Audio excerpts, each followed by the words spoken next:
In the top stories, police arrest and charge a 28-year-old man for the murder of Onicka Gulliver, a man shot twice in the Lower Green Bandstand, and the Minister of Finance defends government's economic program. Welcome to Nation News for Monday, March 17, 2014. I'm Natasha Beckles.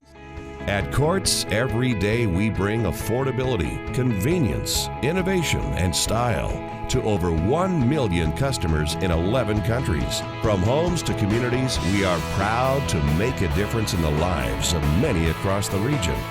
Courts, bringing value home.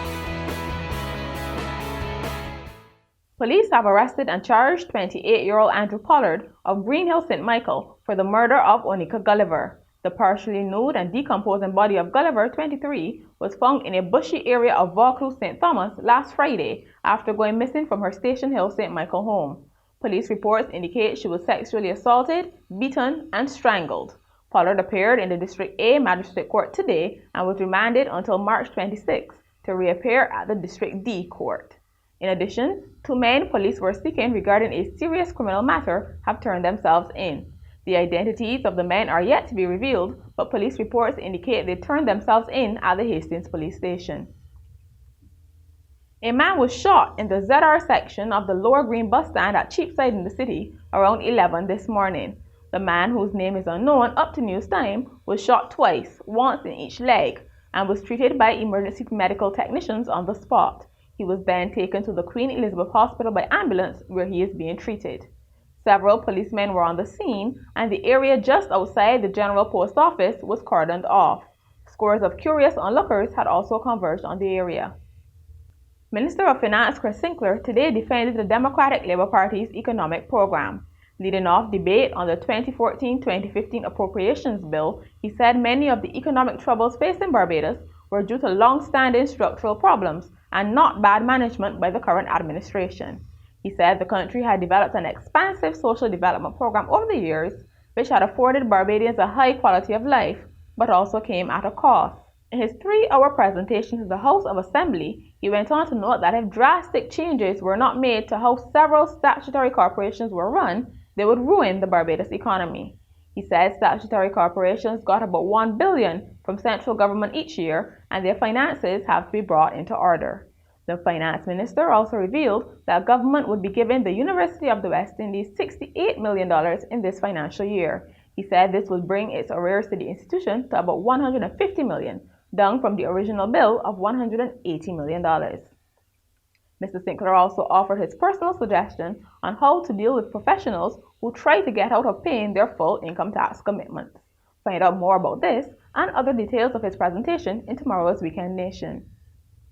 The sugar harvest has officially started, and this country's lone working sugar factory, Port Vale, was a hive of activity. From early this morning, trucks started delivering canes from fields in Constance St. George, Dukes St. Thomas, and 3 houses in St. Philip. Trailer trucks laden with canes rolled in to offload their cargo, then darted off to collect another load.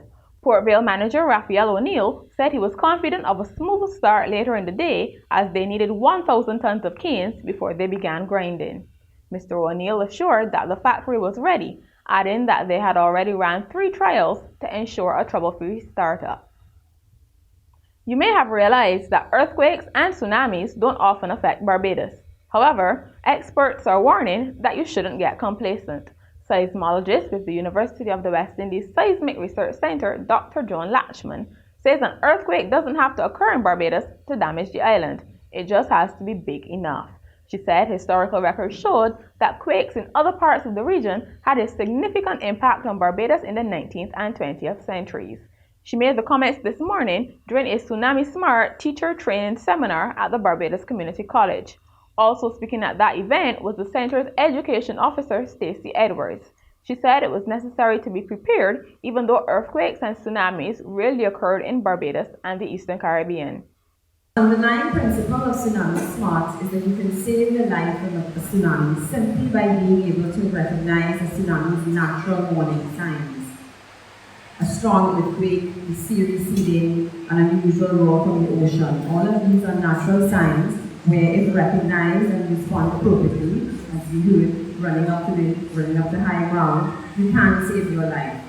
Simple information such as this has saved lives in other parts of the world and can certainly do so here in the Caribbean, and we are here to share this information with the people in Barbados. Banks Holdings Limited, known for their colorful and rich beverages, launched a new low-calorie, low-sugar soft drink last week at Tapas Restaurant. The new soft drink Clear by Banks Holdings Limited was launched last week Thursday at Tapas Restaurant. Category manager for soft drinks at Banks Holdings, Alexis Garrett, said the 90-calorie low-sugar drink was their new, healthier alternative to other carbonated beverages currently on the market. It is healthier. It is only 45 calories a serving or 90 calories a bottle, which is exactly what we were told at BMEX that consumers wanted. They're really looking for something that is lighter in flavour, lighter in sugar, but they don't compromise on taste, and this is exactly what this does. We've also gone for a modern, trendy type of bottle, which is reflecting the lifestyle that people want to lead as well. Second Vice President of the Diabetes Association of Barbados, Ms. Annette Clark, commended Banks Holdings' initiative in creating a healthier alternative to current high-sugar beverages and expressed her desire to see more companies take the same route. The biggest thing I would like to see the government do is support the kind of things that's happening today, where lower sugar, lower salt products are readily accessible and available to all. Sometimes it's quite embarrassing because, you'll say to somebody, eat more healthily, and then you find, oops, the cost for doing that is exorbitant. It needs to be similar. So, something like this where the choice between having a sweet drink and having a low sugar alternative is the same. And it's more of those things that we need to see. In regional news, while pursuing the idea of reparations may be necessary, Dr. Adrian Fraser, a Vincentian historian, is of the view that it will come to naught. I am not sure that there's going to be any success down the road because it's a question of power. That we don't have the power, and they will simply neglect us. And they probably feel that once they do that, it's going to open a whole can of worms.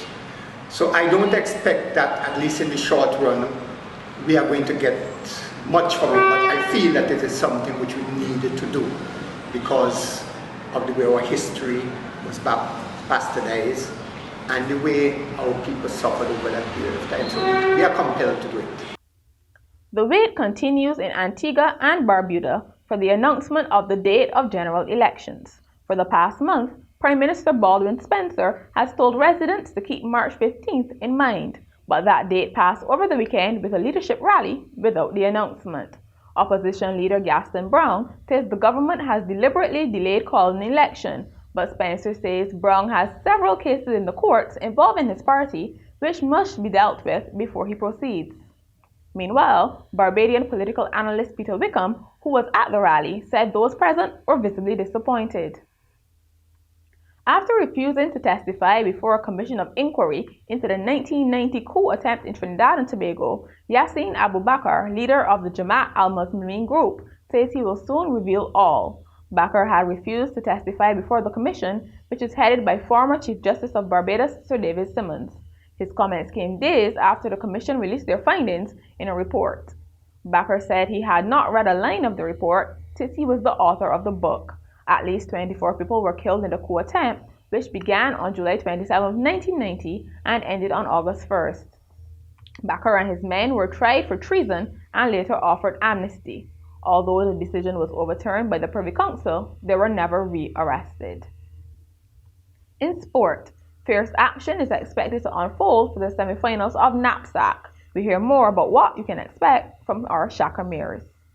The time is here at last. The semi-finals of Knapsack 2014 kick off tomorrow morning at the National Stadium.